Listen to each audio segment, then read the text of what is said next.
The transformation of South Korea over the past several decades is one of the most remarkable stories of economic and social development in modern history.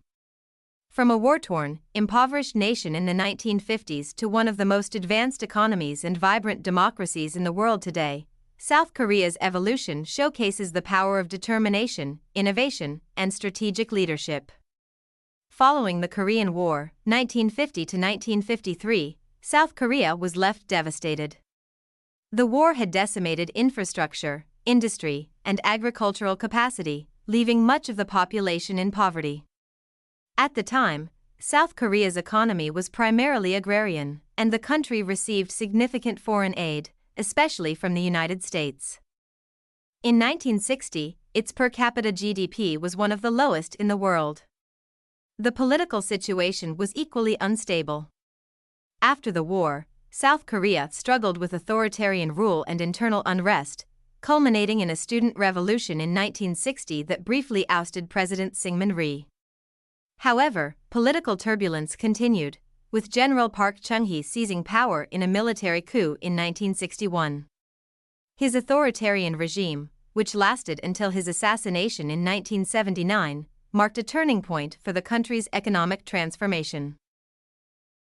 The South Korean government, under Park's leadership, embarked on a series of bold economic reforms, laying the foundation for what became known as the Miracle on the Han River. The transformation was driven by a combination of state-led development strategies, industrialization, and export-oriented growth.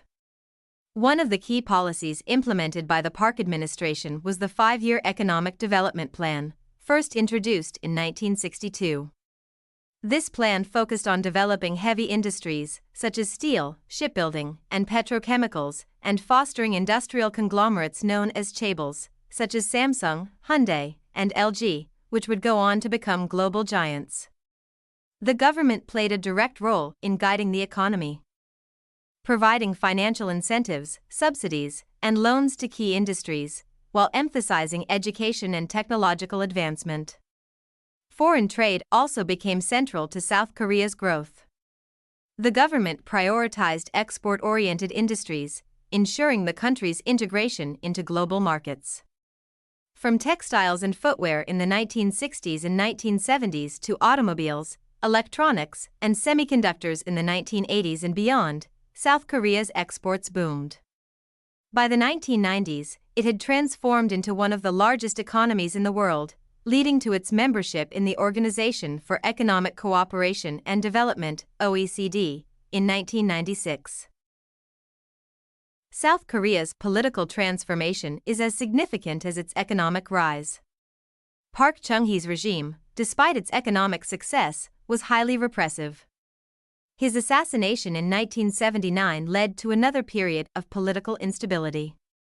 However, a wave of pro-democracy movements in the 1980s, particularly the Gwangju Uprising in 1980, played a crucial role in pushing the country towards democracy.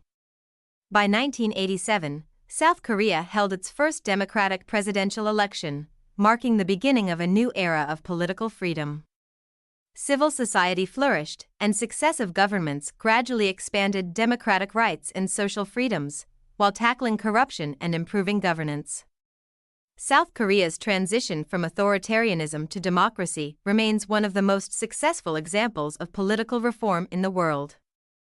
Parallel to its economic and political rise, South Korea underwent a cultural transformation that has positioned it as a global leader in soft power.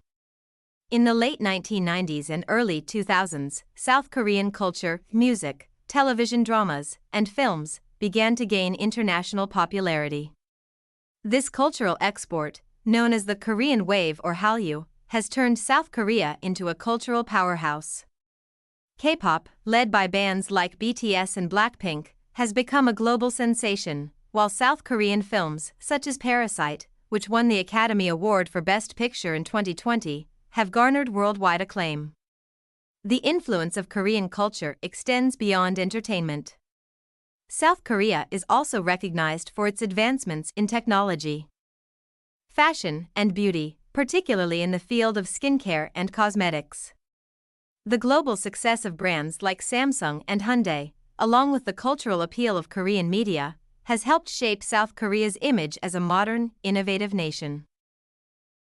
Despite its success, South Korea faces several challenges in sustaining its growth and addressing social issues. Economic inequality, an aging population, and high youth unemployment are significant concerns. The dominance of the chaebols has led to criticisms of income disparity and a concentration of economic power. Additionally, South Korea has one of the lowest birth rates in the world, which could strain its social welfare systems in the coming decades. North Korea remains a persistent security concern, with the peninsula still technically at war due to the lack of a peace treaty following the Korean War. While South Korea has made numerous efforts at reconciliation and diplomacy, the threat of military conflict continues to shape its foreign policy and defense strategies. Nevertheless, South Korea's ability to overcome immense adversity and reinvent itself suggests that it is well positioned to tackle future challenges. Its focus on innovation, education, and global leadership ensures that it will remain a key player in the global economy and an influential cultural force for years to come.